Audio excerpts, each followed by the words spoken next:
Hello dear students, welcome to the ultimate studying platform StuOn. Myself Avinash Karwar and I am here to teach you physics. I have done my BTech from IIT BHU in 2017. So let's begin our today's class. Question आप लोगों को बहुत अच्छे से समझ में आ रहा है ना, और क्वेश्चंस आप लोग उसके सॉल्व कर रहे हैं। बहुत सारे क्वेश्चन आपको मिल जाएंगे ऑनलाइन, बहुत सारा मटेरियल है। तो एक बार फिर से गुड इवनिंग, और हम लोग अपना आज का लेक्चर शुरू करते हैं। तो मोशन इन वन डायमेंशन हम लोगों ने पढ़ा, सारी चीजें A to Z है ना, बेसिक से लेके एक अच्छे क्वेश्चन तक हम लोगों ने सॉल्व किया। कल एक क्वेश्चन सॉल्व किया था हम लोगों ने, क्या क्वेश्चन था? हाँ, कि पुलिस इंस्पेक्टर जो है वो पिक पॉकेटर को पकड़ पाएगा कि नहीं पकड़ पाएगा। ठीक, देखिए एक और क्वेश्चन हम लोग शुरू करते हैं आज। कल मैंने ये आपको क्वेश्चन दिया था, क्वेश्चन समझाया भी था, फिर भी मैं एक बार फिर से आपको क्वेश्चन समझा देता हूं, उसके बाद हम लोग सॉल्व करेंगे। जिसका आंसर आ चुका है वो अपना आंसर पोस्ट कर सकता है कि सर मेरा ये आंसर आया है। ठीक, ऑप्शन अगर चाहिए तो ऑप्शन भी मैं दे सकता हूं आपको, कि ऑप्शन है A, B,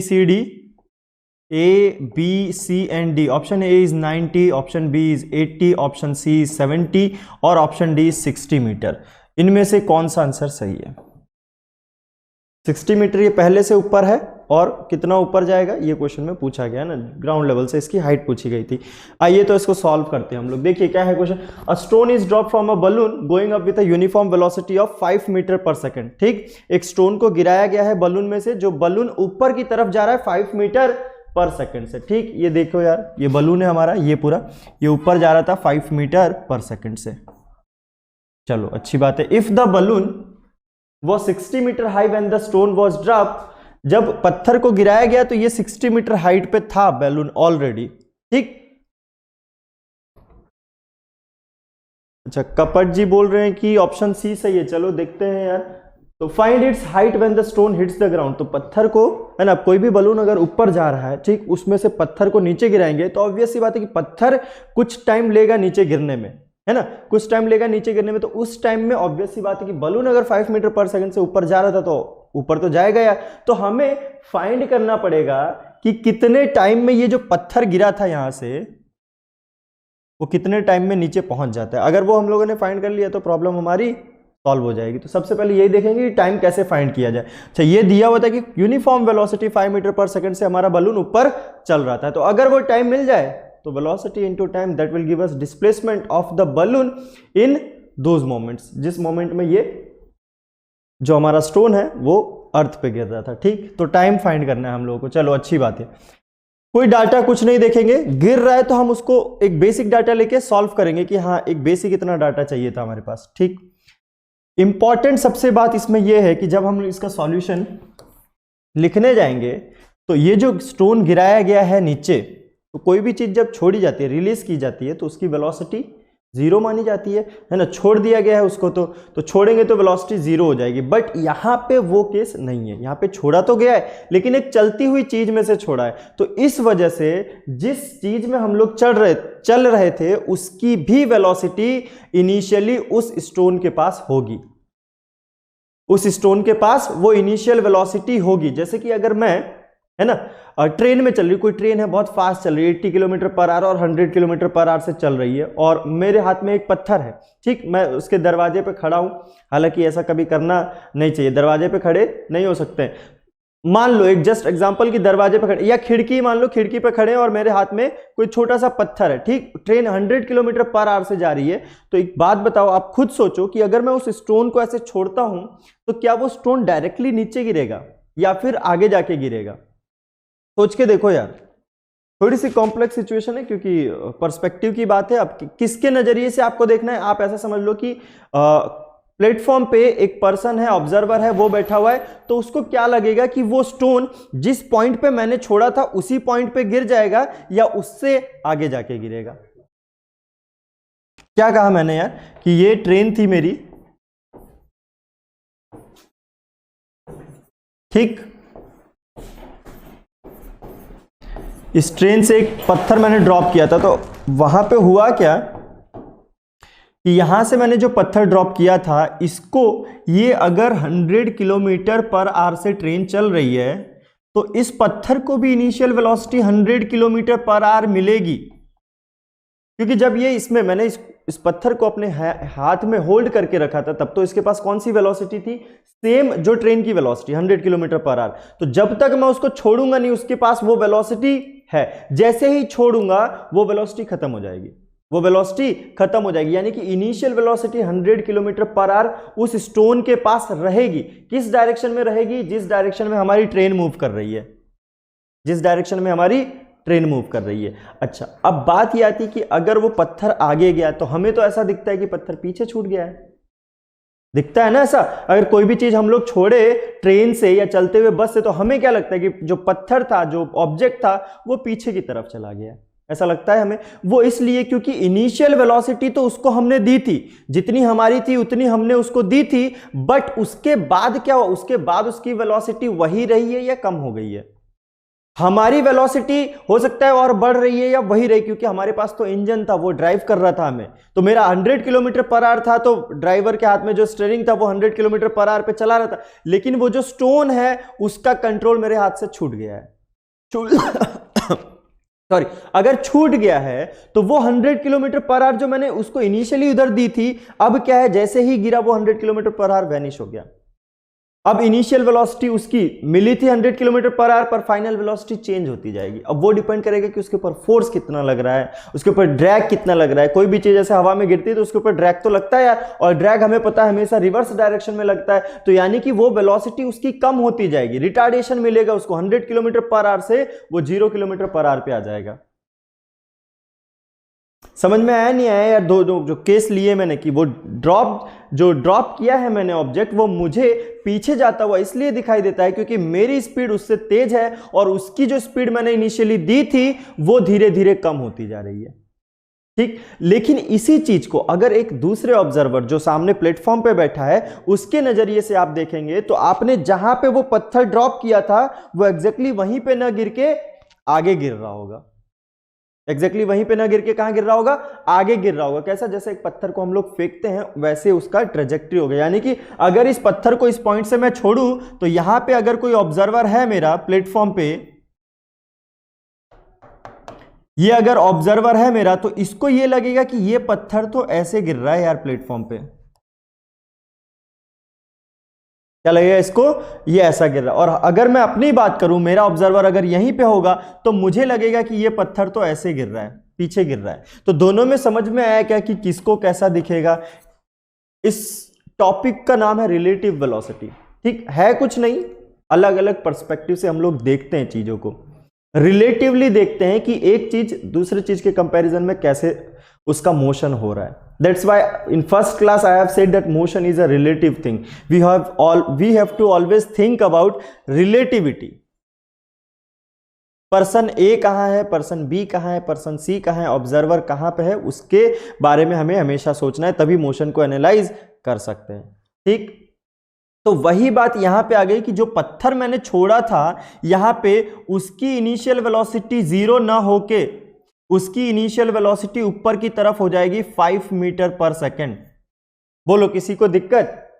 तो अब ये चीज अगर आपको क्लियर हो गई कि इसकी initial velocity 5 metre per second ऊपर की तरफ है तो सॉल्व करना आसान हो जाएगा। हमें क्या फाइंड करना है? हमें तो टाइम फाइंड करना है कि कितने टाइम में ये नीचे गिर जाएगा। ठीक, अच्छा, डिस्टेंस हमें पता है कि डिस्टेंस कितना है, इसको ट्रैवल करना है। 60 मीटर वहां से छोड़ा गया तो 60 मीटर ऊपर था, तो डिस्टेंस तो हमें पता है कि 60 मीटर ट्रैवल करना है। ठीक, अच्छी बात है। डिस्प्लेसमेंट जो है वो 60 मीटर ट्रैवल करना है। इनिशियल वेलोसिटी u जो उसको मिली है वो 5 मीटर पर सेकेंड मिली है, 5 metre per second. Let us से कि एक साइन कन्वेंशन एज्यूम करना था, मैंने ऊपर वाला साइन कन्वेंशन पॉजिटिव ले लिया। ऊपर वाला क्या लिया? पॉजिटिव ले लिया। तो अब हम लोग सॉल्व कर देते हैं कि s is equal to ut plus half AT square. s is equal to ut plus half AT square. Displacement दिया हुआ है 60, इनिशियल वेलोसिटी ऊपर की तरफ 5। ये डिस्प्लेसमेंट नेगेटिव हो जाएगा क्योंकि पत्थर नीचे गिर रहा है, तो नीचे यानी कि नेगेटिव, क्योंकि ऊपर वाले को मैंने पॉजिटिव माना। Minus 60 is equal to initial velocity यहां डालो plus 5 into t plus half AT square. अगर एक्सेलरेशन की बात है, कितना होगा यार एक्सेलरेशन? g होगा एक्सेलरेशन 10 मीटर पर सेकंड। कुछ नहीं दिया है तो g की वैल्यू 10 ले लेंगे हम लोग। पॉजिटिव नेगेटिव ये बहुत इंपॉर्टेंट है कि ये जो g होगा वो पॉजिटिव होगा या नेगेटिव होगा।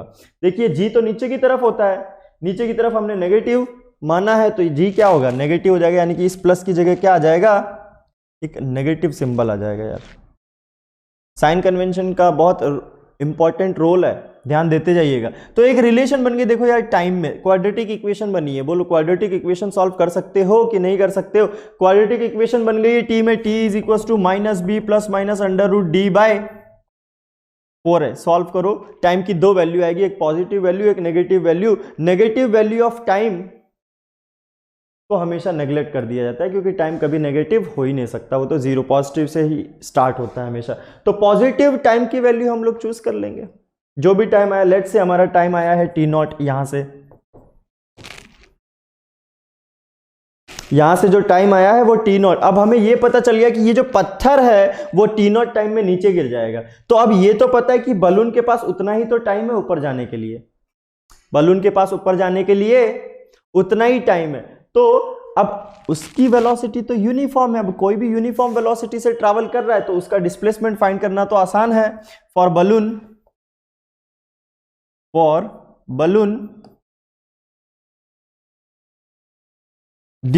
डिस्प्लेसमेंट और distance is equal to v into t. Velocity 5 है और टाइम हमने यहां क्वाड्रेटिक से फाइंड किया टी नॉट, यार ये टी नॉट डाल दिया, ये डिस्प्लेसमेंट आ गया हमारा s। अच्छा, टोटल जो डिस्प्लेसमेंट इन्होंने पूछा था, find its height when the stone hits the ground, यानी कि कहां से पूछ रहे हैं? हाइट, ग्राउंड से पूछ रहे हैं। तो 60 मीटर पहले ऊपर था, तो total height h of the balloon at that instant will be s, जो ये s है तो s डैश बोल देते, s डैश प्लस जो 60 पहले था, ये कितना आएगा यार? ये 80 मीटर आएगा। ऑप्शन कौन सा करेक्ट हो जाएगा यार? बी ऑप्शन करेक्ट हो जाएगा। सॉल्व कर लो, एक बार सॉल्व करके देख सकते हो सर 80 मीटर आ रहा है कि नहीं आ रहा है। कहां से बता रहा हूं? ग्राउंड लेवल से बता रहा हूं मैं। समझ में आया कि एक ही कॉन्सेप्ट था और वो बहुत इंपॉर्टेंट था कि जो वेलोसिटी, अच्छा ये वेलोसिटी अगर आप 5 मीटर पर सेकेंड नहीं लेते, वेलोसिटी 5 मीटर पर सेकेंड नहीं लेते, आप जीरो मान लेते उसका इनिशियल वेलोसिटी, तो आंसर चेंज हो जाता है। क्योंकि यहां देखो s is equal to u t plus half AT square, इसमें अगर आप कुछ इग्नोर करते हैं इसको तो s is equal to half AT square ऐसा आ जाएगा। अब ये फैक्टर ही हट गया तो टाइम तो कुछ और आ जाएगा। उसका मतलब क्या है? मैंने एक पत्थर को ऊपर फेंका है और एक पत्थर को उसी हाइट से गिरा दिया, कौन जल्दी पहुंचेगा? जिसको गिरा दिया है वो जल्दी पहुंच जाएगा। तो यहां पे आपका जो टाइम आएगा वो कम टाइम आएगा कि कम टाइम में नीचे गिर गया। ये आंसर गलत हो जाएगा यार, ये आंसर गलत हो जाएगा। यानी कि 3 केस बन सकते थे अगर क्वेश्चन को सही से नहीं पढ़ा जाता तो। बच्चे जल्दी जल्दी में क्या करते, देखो यहां पे जो 5 मीटर पर सेकंड से ऊपर जा रहा था वो 5 मीटर पर सेकंड ऊपर जाने की वजह से यहां पे पॉजिटिव लिखा है मैंने। क्या लिखा है? पॉजिटिव लिखा है। अगर वो 5 मीटर पर सेकंड नीचे दे देते, नीचे देने का मतलब क्या है कि पत्थर को मैंने 5 मीटर पर सेकंड से नीचे फेंका है। नीचे फेंका है क्या? नहीं, नीचे तो फेंका ही नहीं, मैंने तो बस छोड़ा है। लेकिन जिस पे मैं बैठा हुआ था, जिस बलून पे, वो खुद 5 मीटर पर सेकंड से ऊपर जाता है। इसका मतलब ये हुआ इनडायरेक्टली कि 5 मीटर पर सेकंड से मैंने पत्थर को ऊपर फेंका था। तो एक 5 मीटर पर सेकंड से ऊपर फेंक दिया, एक 5 मीटर पर सेकंड से नीचे फेंक दिया, दोनों में टाइम सेम आएगा अलग अलग आएगा? ऑब्वियस सी बात है, अलग अलग टाइम आएगा यार। तो अलग अलग टाइम आएगा, इसलिए आपका आंसर भी अलग अलग आ जाएगा अगर समझेंगे नहीं इनिशियल वेलोसिटी को क्या लेना है। तो इस तरह के बहुत सारे क्वेश्चन मिलेंगे यार, motion in 1D and motion in 2D में, है ना। अनगिनत क्वेश्चन है। बेसिक से ये है कि क्वेश्चन को ध्यान से पढ़ो और जो भी थियोरी बहुत सिंपल है, बहुत इजी सी 3 इक्वेशन है हमारे पास, उनको अप्लाई करके हम लोग अपना सॉल्यूशन निकाल सकते हैं। तो आई होप कि ये क्वेश्चन भी आपको अच्छे से समझ में आया हो। चलिए हम लोग आगे बढ़ते हैं। ये कहानी थी मोशन इन 1 डायमेंशन की, मोशन इन 1 डायमेंशन की। अब हम लोग स्टार्ट करेंगे मोशन इन 2 डायमेंशन।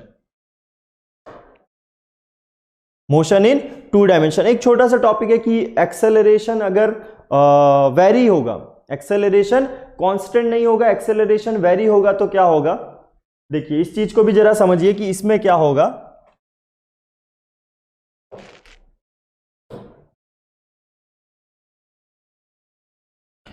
बात है कि non uniform acceleration,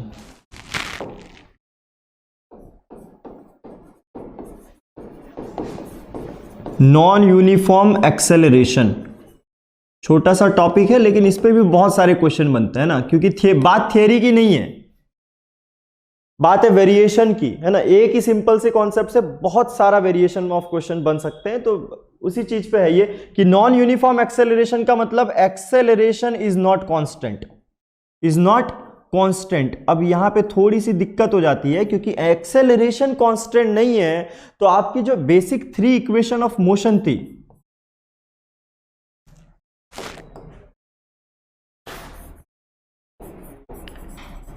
three equation of motion जो है, three equation of motion is not valid, वो वैलिड नहीं रह जाती है यार। यानी कि जहां पे आप ऐसा क्वेश्चन देखें जहां पे एक्सेलरेशन ही कांस्टेंट नहीं है। हाँ, प्रीति शर्मा का आंसर 80 मीटर आ रहा है, चलो अच्छी बात है ना। और बाकी लोग भी सॉल्व करके देख लें अपना। तो थ्री इक्वेशन ऑफ मोशन कौन सी? s is equal to UT plus half AT square, v is equal to you plus AT and 2s equal to V square minus U square. ये three equation of motion valid नहीं रह जाती जब हमारा acceleration constant नहीं हो तो, क्योंकि जो भी हमने किया था, जो भी एक्सेलरेशन ए टर्म लिखा था, वो एक्सेलरेशन क्या था? कांस्टेंट था। क्या सबको सुनाई दे रहा है? साफ साफ सुनो यार कि नॉन यूनिफॉर्म एक्सेलरेशन यानी कि जहां पे एक्सेलरेशन वेरी करे। कैसे वेरी करेगा यार? एक्सेलरेशन तो हमेशा ऐसे दिया होता है कि a is equal to 2 metre per second होता है, a is equal to 2 metre per second होता है, ऐसा होता है ना। एक्सेलरेशन की वैल्यू दी होती है sir, acceleration 2 metre per second square दिया हुआ है, या 3 मीटर पर सेकेंड स्क्वायर दिया हुआ है, या alpha metre per second square दिया हुआ है। तो सर एक्सेलरेशन की वैल्यू तो कुछ ना कुछ दी हुई रहेगी या फिर नहीं दी रहेगी, यही बोलेंगे आप। ऐसा जरूरी नहीं है, एक्सेलरेशन वेरी भी कर सकता है कि like acceleration is depending on time and it is varying as 5t plus 60 square. Time के साथ वेरी कर गया एक्सेलरेशन, हर इंस्टेंट पे एक्सेलरेशन ही बढ़ता जा रहा है, उसका एक्सेलरेशन बढ़ता जा रहा है। एक लोग ने आंसर दिया कि integration and differentiation equation of motion जो है हम लोग यूज कर सकते हैं। सही बात है, वही यूज करनी पड़ेगी क्योंकि वही जो है वो बेसिक से शुरू करता है। तो एक्सेलरेशन जो है अब हमारा इस तरह का होगा कि एक्सेलरेशन हर टाइम पे वेरी कर रहा है। तो ऐसा जब एक्सेलरेशन होगा तो three equation of motion is not valid. इसको सब लोग कान खोल के सुन लो यार।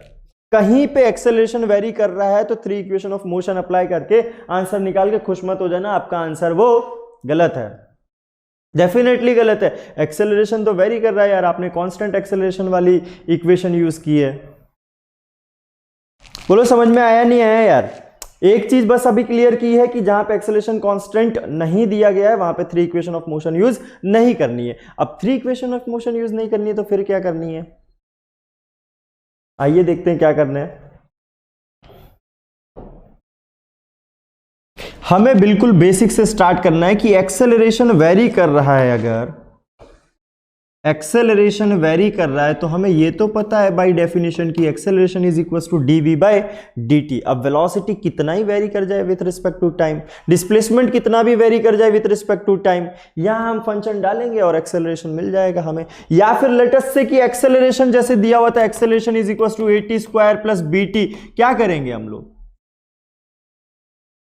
वेलोसिटी चाहिए हमें कि किसी इंस्टेंट पे बताओ वेलोसिटी कितना है। एक्सेलरेशन अगर चाहिए कि बताओ t इक्वल टू 10 सेकेंड पे इसका ये जो पार्टिकल है जो ये मोशन हो रहा था उसका वैल्यू क्या है? मोशन ऑफ इक्वेशन है, ठीक, at स्क्वायर प्लस bt। अब बोले 10 सेकंड पे सर कितना इसका एक्सेलरेशन होगा? तो यार इसका एक्सेलरेशन 10 सेकंड पे इतना होगा। Solving a polynomial in class 8 और 9, ये तो सिंपल एक्सेलरेशन हम लोगों ने निकाल दिया कि सर 10 सेकंड पे कितना होगा। वैसे 100 सेकंड कितने भी इंस्टेंट ऑफ टाइम पे अगर हमसे एक्सेलरेशन पूछा तो हम ये निकाल सकते हैं कि एक्सेलरेशन कितना होगा।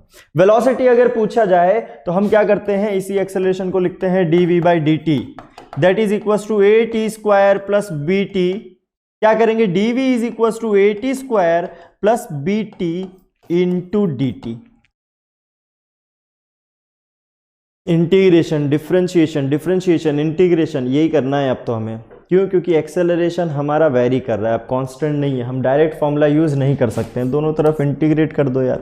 वेलोसिटी जहां से जहां बोला हो कि इनिशियल वेलोसिटी अगर जीरो बोला हो कि रेस्ट से स्टार्ट किया है तो जीरो, और किसी पर्टिकुलर वेलोसिटी से स्टार्ट किया हो तो वो वाली वेलोसिटी। यहाँ पे टाइम जो होगा वो हमेशा जीरो से स्टार्ट होता है, जीरो से लेके t तक। यहां से अब क्या मिल जाएगी? वेलोसिटी की एक इक्वेशन मिल जाएगी। यहाँ पे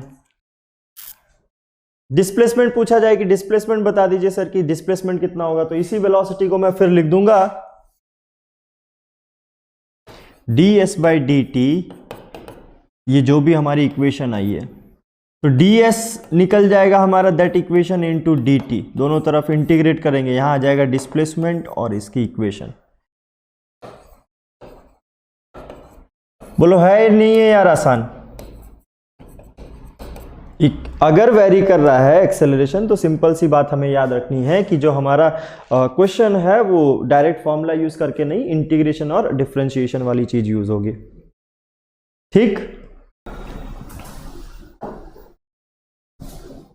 तो मोशन इन वन डायमेंशन की बात थी, मोशन इन वन डायमेंशन यहां पे खत्म होता है। थियरी की अगर हम लोग बात करें तो खत्म है। अब मोशन इन टू डायमेंशन हम लोग देखेंगे कि मोशन इन टू डायमेंशन कैसा होता है। तो वन डायमेंशन मैंने आपको बताया था कि स्ट्रेट लाइन में चल रही थी, ये सारी चीजें एक पाथ पे एक रोड पे चल रही थी, मतलब सिंगल फोकस, या तो आगे जा सकती है या फिर पीछे आ सकती है। बट अब क्या होगा, अब हमें एक प्लेन दे दिया जाएगा, लाइक मुझे ये बोर्ड दे दिया जाएगा, ये बोर्ड दे दिया जाएगा और कहा जाएगा कि इसमें आपको जो घुमाना है वो घुमाओ यार, इसमें आपको जो घुमाना है घुमाओ। तो मैं क्या करूंगा, मैं अब छोटी सी कार लूंगा,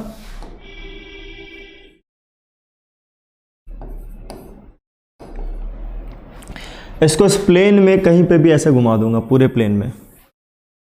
बोले सर ये मोशन इन टू डायमेंशन है क्या? बोले हाँ बिल्कुल मोशन इन टू डायमेंशन है यार। ये इस बोर्ड पे, ये जो मेरा बोर्ड है वो क्या है, ये टू डायमेंशनल प्लेट है एक, जिसमें एक्स एक्सिस और वाई एक्सिस, दो एक्सिस यूज में हो रही है। एक्स एक्सिस नीचे वाली मान लीजिए जो हॉरिजॉन्टल है, और वाई एक्सिस ऊपर वाली मान लीजिए जो वर्टिकल है। तो ये दो एक्सिस यूज हुई, यानी कि ये प्लेन। अब प्लेन से बाहर नहीं आ सकती इस कार, ये कार को रेस्ट्रिक्शन है।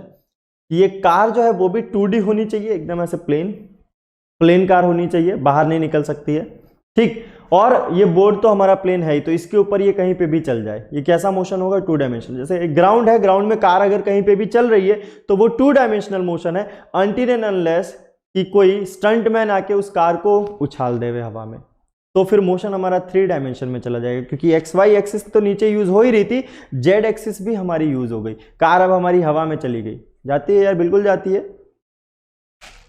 तो मोशन इन टू डायमेंशन देखते हैं। अच्छा, मोशन इन टू डायमेंशन में एक जो बहुत अच्छा एग्जांपल है वो हमारा एग्जांपल बनता है प्रोजेक्टाइल मोशन का। क्या एग्जांपल बनता है? प्रोजेक्टाइल मोशन का। कि जैसे हम पत्थर फेंकते हैं बचपन में ना, खेलते ना, वो पानी रहता है, तालाब रहता है, उसके अंदर हम लोग पत्थर फेंकते हैं, 3-4 बार जो है पत्थर स्टैंड करता है, वो वाले गेम खेलते हैं, उसको क्या बोलते हैं हम लोग? Projectile motion. एक खेलते हैं कि कौन कितना दूर फेंक पाता है, वो सब क्या है? प्रोजेक्टाइल मोशन के। यानी कि एक स्टोन जो है उसको किसी पर्टिकुलर अर्थ से, हॉरिजॉन्टल लेवल से किसी पर्टिकुलर एंगल पे किसी वेलोसिटी से प्रोजेक्ट कर देना, that is projectile motion. Simple उस स्टोन को मैं कह रहा हूं प्रोजेक्टाइल, है ना, फिजिक्स की भाषा में। बाकी आम भाषा में वो स्टोन जो है वो स्टोन ही रहेगा, जो ऑब्जेक्ट है वो ऑब्जेक्ट ही रहेगा। और इस टाइप के मोशन को हम कहते हैं प्रोजेक्टाइल मोशन। लाइक एक बॉल ली मैंने, बॉलर ने ली है या फिर किसी फील्डर ने ली है, उसने बॉलर की तरफ फेंक दी है एक बॉल, तो जो बॉल फेंकी है वो कैसे जाएगी यार?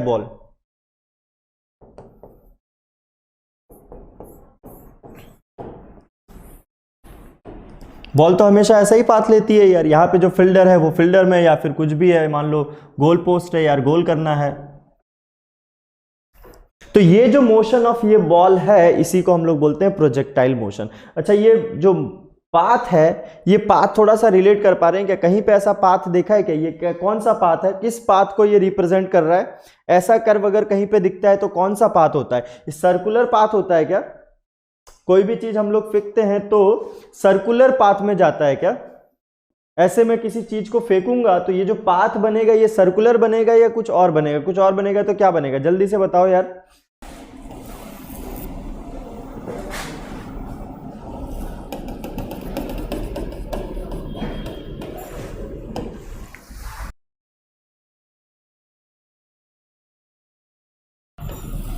ये रेड से जो मैंने ट्रेजेक्ट्री बना रखी, जो पाथ बना रखा है, वो पाथ कैसा होगा ये पूछना चाह रहा हूं मैं। इस पाथ को ही तो बोला जाता है पैराबोला। इसी पाथ को तो बोलते हैं पैराबोला, पैराबोला, एलिप्स, हाइपरबोला। ये जो पाथ है जो हाफ कर्व बनता है, सर्कल नहीं होता ये, है ना। ऐसा नहीं है कि सर्कल बनता है। कभी आप ऊपर ऐसे पत्थर फेंक के देखिए, एग्जैक्टली ऊपर फेंके, ऊपर नहीं आता, हल्का सा एकदम टिल्ट हो गई ऐसा। तो ये पैराबोला होता है क्या? नहीं होता यार, ये पैराबोला है ना। ये तो बहुत ही शार्प हो गया। बाकी कैसे होता है? पत्थर फेंकते हैं हम लोग तो ऐसे गिरते हैं पत्थर। तो ये सब शेप जो बनते हैं वो क्या है? ये पैराबोला। अलग अलग वेराइटी है पैराबोला की। पैराबोला ओपन डाउन हो सकता है, ओपन अप हो सकता है, कैसे भी हो सकता है। लेकिन हमारा जो प्रोजेक्टाइल मोशन है वो हमेशा पैराबोला ओपन डाउन रहता है। अब पैराबोला हो गया तो इक्वेशन फाइंड करना आसान हो जाता है, क्योंकि ये तो एक स्टैंडर्ड कर्व बन गया यार।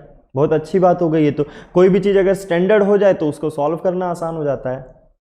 चलो देखो इसको सॉल्व कैसे करते हैं। पैराबोला, प्रोजेक्टाइल मोशन, मतलब मैंने एक पत्थर ऐसे फेंका है, अब मुझे इंटरेस्ट क्या क्या होगा कि क्या क्या चीजें हो सकती है उसके साथ, उस पत्थर के साथ। एक तो कि कितना दूर जाता है, बचपन का खेल, कितना दूर गया है। दूसरा कितना ऊंचा गया है, कितना ऊंचा कौन फेंक सकता है, तो मैक्सिमम हाइट कितना ऊंचा गया है जी। कितना दूर गया है उसको बोलते हैं रेंज, कि कितना दूर गया है, मैक्सिमम रेंज।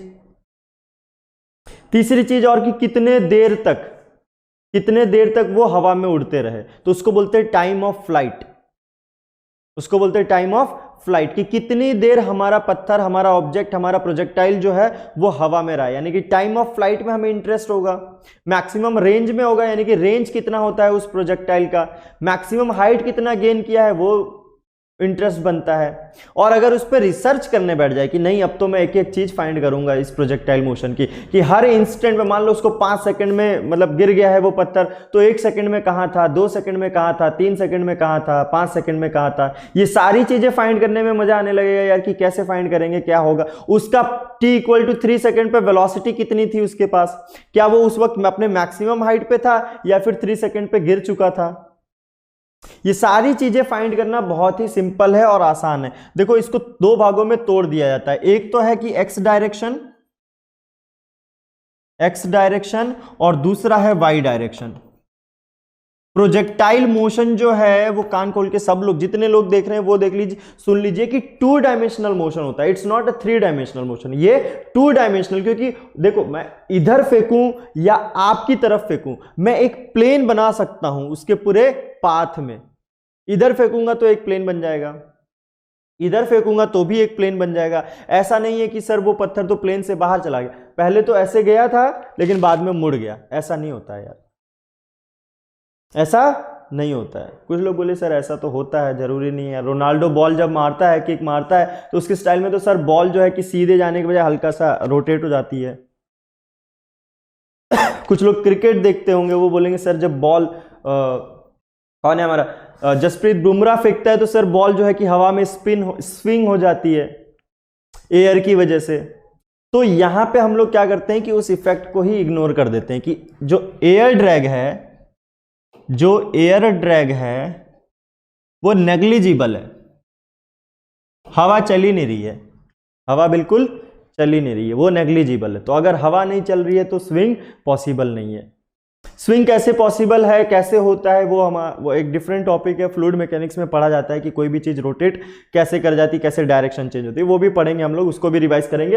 अभी सिंपल सी बात है कि जो हवा है, जो एयर ड्रैग है, जो प्रैक्टिकल रियल लाइफ में एनालिसिस करते वक्त हमें मिलती है, उस चीज को हम लोगों ने इग्नोर कर दिया। दूसरी चीज की पार्टिकल है, जो हमारा प्रोजेक्टाइल है वो एक पार्टिकल है, वो एक ऑब्जेक्ट, बड़ा ऑब्जेक्ट नहीं है, वो एक पॉइंट ऑब्जेक्ट है, पार्टिकल है वो। तो उसका शेप और साइज जो है वो इग्नोर हो जाता है, वो मायने नहीं रखता, उसका वेट कितना है वो मायने नहीं रखता, उसको हम एज अ पार्टिकल मान लेते हैं। ठीक, एक्स डायरेक्शन और वाई डायरेक्शन, 2 ही डायरेक्शन का यूज आएगा इस केस में। This is x axis and this is y axis. इसको मैं तोड़ देता हूं, जो हमारा मोशन है उसको 2 हिस्सों में तोड़ देता हूं। मान लेता हूं कि initial velocity u at an angle theta पे फायर कर दिया था हमने अपने प्रोजेक्टाइल को, जमीन से किसी एंगल पे फायर कर दिया था।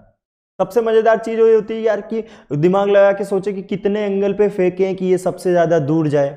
सबको पता है 45, सर 45 पे फेंकते। चलो बहुत अच्छी बात है, फटाक से इधर रिवाइज करते हैं कि एक्स डायरेक्शन वाई डायरेक्शन में कैसे तोड़ेंगे हम लोग। देखो डिस्प्लेसमेंट लिखेंगे एक्स डायरेक्शन में और वाई डायरेक्शन में, वेलोसिटी लिखेंगे एक्स डायरेक्शन में और वाई डायरेक्शन में, और क्या लिख सकते हैं, डिस्प्लेसमेंट, वेलोसिटी एंड एक्सेलरेशन, दोनों डायरेक्शन में।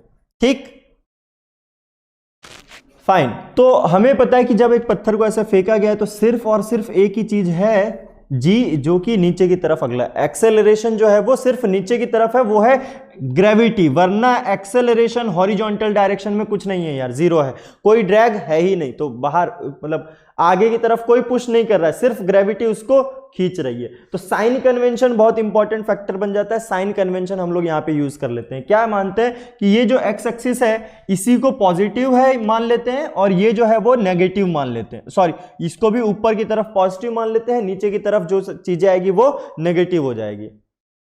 जो x direct positive x direction में जो चीजें हैं वो पॉजिटिव हो जाएगी, पॉजिटिव वाई डायरेक्शन में जो है वो चीजें पॉजिटिव हो जाएगी, इनके अलावा जो नीचे जाएंगी वो सारी चीजें क्या हो जाएगी, नेगेटिव हो जाएगी, जो एंटी होगी। ठीक, तो स्टार्ट करते हैं हम लोग। Displacement in x direction, velocity in x direction, acceleration in x direction. तो acceleration in x direction start करेंगे तो ये तो 0 हो जाएगा। वेलोसिटी की बात करेंगे तो v is equal to you plus a t. Acceleration x direction में लिखना है यार, ये खत्म हो गया। Vx is equal to u x. अब Ux क्या होगा, देखो ये u है, रिजॉल्व कर दो, ये u cos थीटा आ गया और ऊपर की तरफ जो आ गया वो u sin थीटा आ गया। Ux की वैल्यू है u cos थीटा, यानी कि Vx is equal to u cos theta. Always मैं कह रहा हूं हमेशा यही रहेगा, यानी कि x डायरेक्शन में वेलोसिटी प्रोजेक्टाइल की वेरी नहीं करती है। एक्स डायरेक्शन में प्रोजेक्टाइल की वेलोसिटी वेरी नहीं करती। इसका मतलब अगर कहीं पे ग्रेविटी खत्म हो जाएगी तो आपका प्रोजेक्टाइल नीचे गिरेगा ही नहीं, आपका प्रोजेक्टाइल तो चलता जाएगा। और हो सकता है कि वो और ऊपर ही चलता जाए, ग्रेविटी जहां खत्म हो जाए। ग्रेविटी कहीं खत्म होती है क्या? बिल्कुल होती है यार, स्पेस में बहुत सारी जगह होती है जहां पे ग्रेविटी खत्म हो जाती है। तो वहां पे अगर आप प्रोजेक्टाइल को फेंकते हैं तो आपका प्रोजेक्टाइल ऊपर ही जाता जाएगा, नीचे नहीं आ जाएगा। ऊपर नहीं तो कम से कम फॉरवर्ड डायरेक्शन में चलता जाएगा, क्योंकि वेलोसिटी कंजर्व है एक्स डायरेक्शन में, वेलोसिटी चेंज नहीं हो रही है। Velocity in x direction is ux which is equal to u cos theta, जो इनिशियल वेलोसिटी थी। ये वेलोसिटी किसी भी टाइम t पे है, क्योंकि एक्सेलरेशन 0 है तो वेलोसिटी कांस्टेंट है। ठीक, वेलोसिटी के बाद डिस्प्लेसमेंट की बात आती है कि sx इज इक्वल टू क्या होता है, ut plus half at square. ओहो, तो ये तो फिर से 0 हो गया यार। 80 जो है वो क्या हो गया, फिर से 0 हो गया, क्योंकि टाइम ये जो एक्सेलरेशन एक्स डायरेक्शन में हम लोग लिखेंगे, एक्सेलरेशन तो है ही नहीं एक्स डायरेक्शन में, यानी कि एस की वैल्यू आ जाएगी, s will be equal to you cos theta into time. अब जितने टाइम पे, टाइम ऑफ फ्लाइट अगर आपको पता है कि टाइम जो है 5 सेकंड में पार्टिकल नीचे गिर गया, तो यहां पे टाइम डालते जाइए, 1 सेकंड, 2 सेकंड, 3 सेकंड, 4 सेकंड। आपको पर्टिकुलर उसके रिस्पेक्टिव में डिस्प्लेसमेंट इन एक्स डायरेक्शन हमेशा पता चलता जाएगा कि पार्टिकल कहां पे है। यहां से शुरू किया, यहां है, यहां है, यहां है, यहां है, कहां है, ये एक्स डायरेक्शन में आपको पता चल रहा है हर बार। लेकिन पार्टिकल तो 2 डायमेंशन में चल रहा है, एक्स के साथ वाई कोऑर्डिनेट भी चाहिए उसका, तब हम एग्जैक्टली पता लगा पाएंगे कि पार्टिकल हमारा कहां है। क्योंकि एक्स में मान लो ये पॉइंट तो पता है, लेकिन यहां पे तो ये इतनी सारी रेंज है यार वाई की, कहीं पे भी हो सकता है पार्टिकल। फिक्स करने के लिए कि यहीं पे है, हमें ये वाई निकालना पड़ेगा। तो वाई के लिए चलते हैं वाई डायरेक्शन में, क्या लिखेंगे सबसे पहले, एक्सेलरेशन। एक्सेलरेशन कितना है, -g, कांस्टेंट एक्सेलरेशन -g। चलो अच्छी बात है। वेलोसिटी लिखो, vy is equal to uy plus at, ऐसा होता है ना, v is equal to u plus at, तो u प्लस at लिख दिया। ठीक, vy यानी वेलोसिटी किसी भी टाइम t पे, velocity at any time t will be equal to uy, कितना uy, initial velocity u sin theta. Acceleration -g है यार, तो -gt लिख देता हूं, यानी कि ये जो वेलोसिटी आ गई ये किसी भी टाइम t पे आ गई, velocity at any time t। एक और इंपॉर्टेंट रिलेशन आ गई, vy is equal to u sin theta minus gt। ये दोनों रिलेशन अगर यूज करेंगे आप, तो वेलोसिटी किसी भी टाइम t पे निकल जाएगा कि t इक्वल टू 2 सेकंड पे बताओ कि वेलोसिटी कितनी है, तो x डायरेक्शन में velocity constant u cos theta जो इनिशियल वेलोसिटी थी, y डायरेक्शन में वो टाइम यहां पे पुट करो, आपको वेलोसिटी मिल जाएगी उस पर्टिकुलर टाइम पे। बोलो आया नहीं आया? वेलोसिटी अब हम लोग निकाल सकते हैं। वेलोसिटी जब भी पूछा जाएगा कि इस पर्टिकुलर इंस्टेंट पे वेलोसिटी बताओ, तो फाइनल वेलोसिटी यानी कि v नेट जो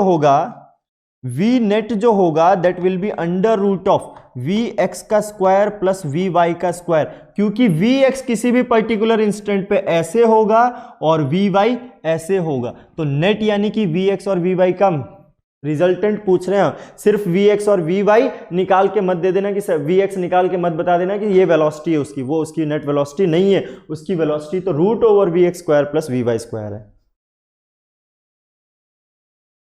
जल्दी से देखो क्या बताया मैंने, वेलोसिटी किसी भी टाइम t पे कैसे फाइंड किया जाएगा, वेलोसिटी कैसे फाइंड किया जाएगा।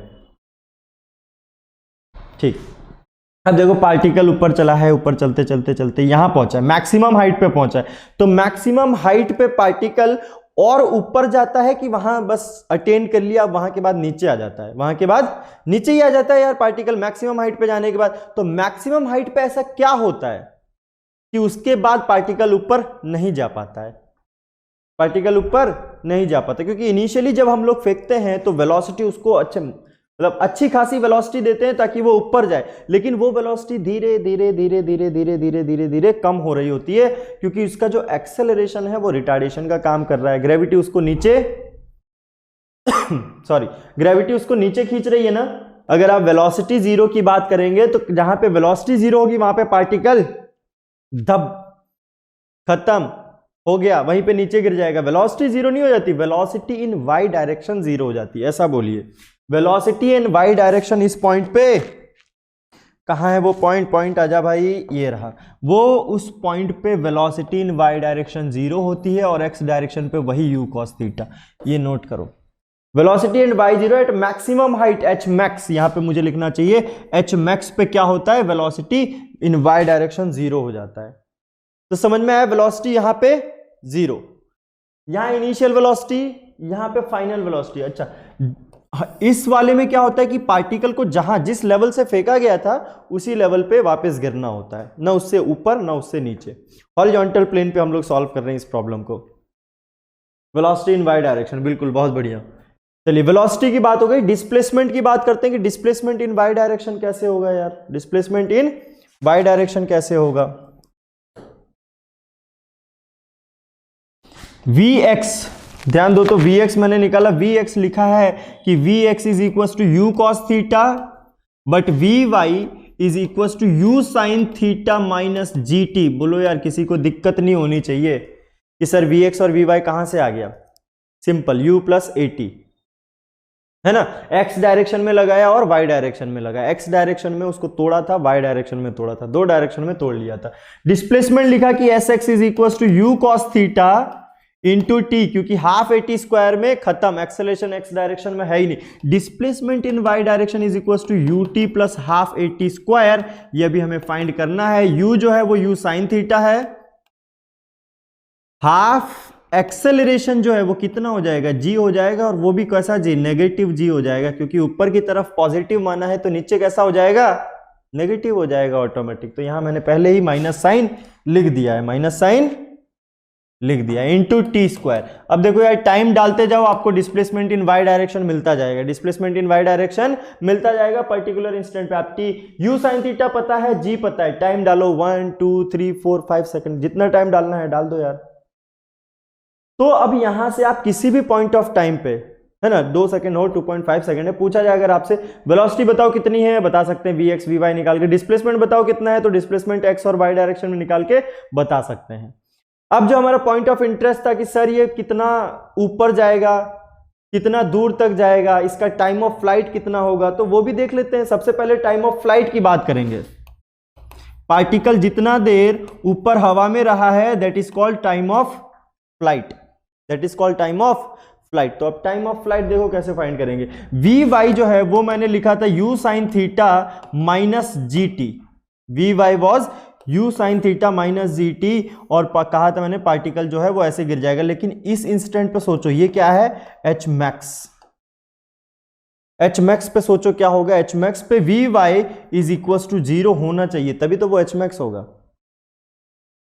Vy 0 हो गया, Vy 0 हो गया, तो यार ये देखो, जो किसी भी टाइम t पे Vy 0 हो, वो कौन सा टाइम है, ये एग्जैक्टली ये टाइम है। यानी कि यहां से यहां तक अगर पूरा t है तो यहां से यहां तक कितना होगा,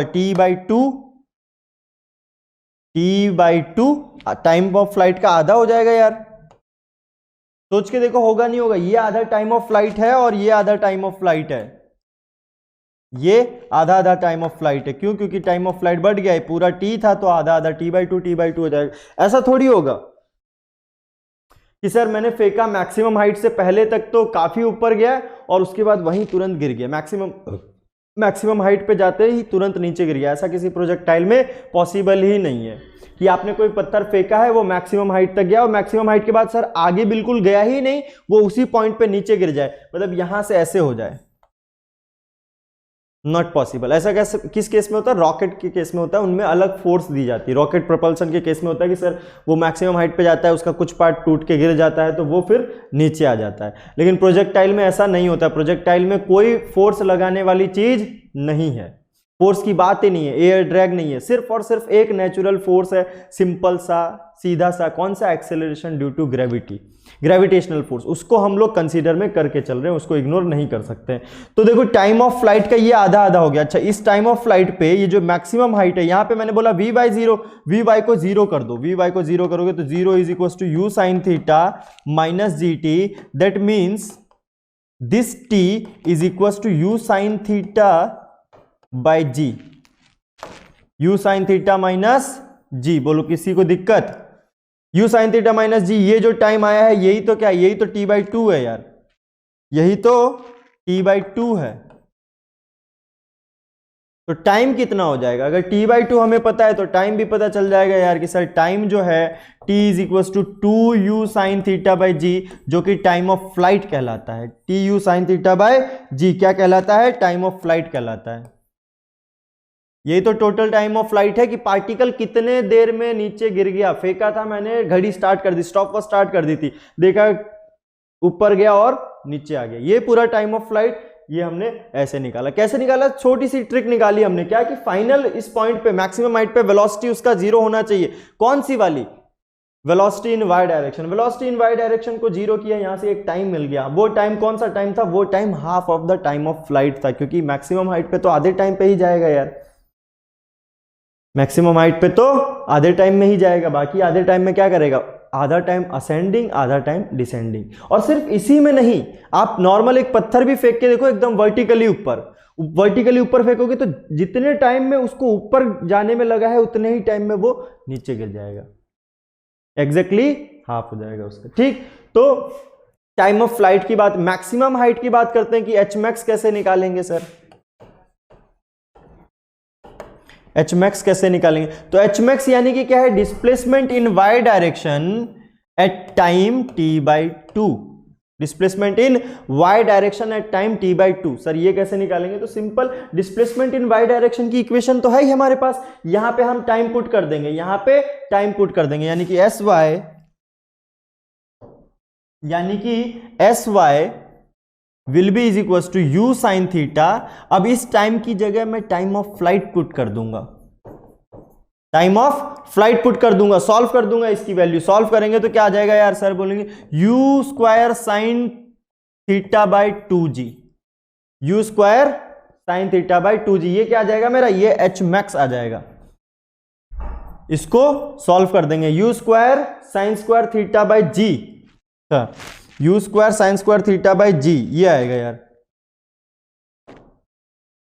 you square sine square theta by G,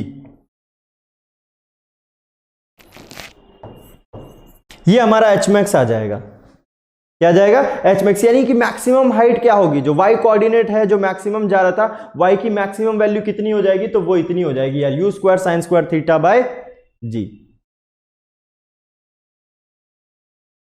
बोलो कोई दिक्कत? एच मैक्स पता चल गया। अब हमें रेंज पता करना है कि रेंज कितना होगा। तो रेंज किस डायरेक्शन में मिलेगा? ऑब्वियस सी बात है सर, रेंज जो है वो किस डायरेक्शन में मिलेगा?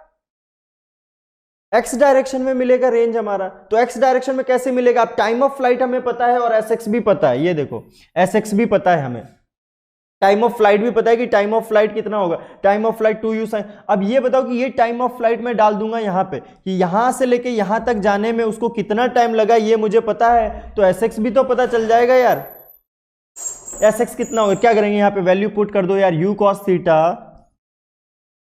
रेंज थोड़ा इंपॉर्टेंट होता है, मैं अच्छे से उसको दिखा रहा हूं यहां पे। S X will be equal to you cos theta into T. यहां पे क्या करूंगा? टाइम ऑफ फ्लाइट डाल दूंगा। मेरा टाइम ऑफ फ्लाइट कितना था? 2u साइन थीटा बाय जी, ये टाइम ऑफ फ्लाइट था, ये पुट कर दिया मैंने। क्या आया देखो, 2u square sine theta cos theta, sine theta cos theta by G. अब ये देखो 2 sine theta and cos theta combine कर देते हैं, क्या बन जाएगा? Sign 2 theta. अगर फॉर्मूला याद है सब लोगों को तो ये हमारा क्या बन गया? रेंज बन गया कि कोई भी पार्टिकल अगर किसी u वेलोसिटी से फेंका गया है तो कितना दूर जाएगा, इतना दूर जाएगा यार, इतना दूर जाएगा। आई होप कि सारे फॉर्मूले जो हम लोगों ने डिराइव किए हैं वो आपको अच्छे से समझ में आए। फॉर्मूले को कभी याद नहीं रखना है, कैसे लेके आए हम लोग उस चीज को याद रखना है। ठीक, सबको समझ में आया है ना? एक एक स्टेप बाय स्टेप आप इसको फिर से देखिएगा कि कैसे ये डिराइव कर रहे हैं हम लोग, क्योंकि क्वेश्चन हमेशा फिर से कह रहा हूं कि लास्ट स्टेप से नहीं बीच से आता है हमेशा प्रोजेक्टाइल का क्वेश्चन, या कोई भी क्वेश्चन है वो बीच से ही पूछा जाएगा। आपको डायरेक्टली फॉर्मूला यूज सिर्फ वो मेडिकल में हो सकता है, नीट में हो सकता है कि 45 क्वेश्चन में तुरंत करना हो तो ऐसे हो जाए, बाकी जेई मेन एंड एडवांस में कभी ऐसा नहीं होता कि डायरेक्ट फॉर्मूला बेस्ड। ठीक, तो आई होप आप लोगों को आज का लेक्चर भी समझ में आया हो। Thank you. On IS2ON study is always on. Concepts के बेहतर रियलाइजेशन के लिए IS2ON पर बने रहिए।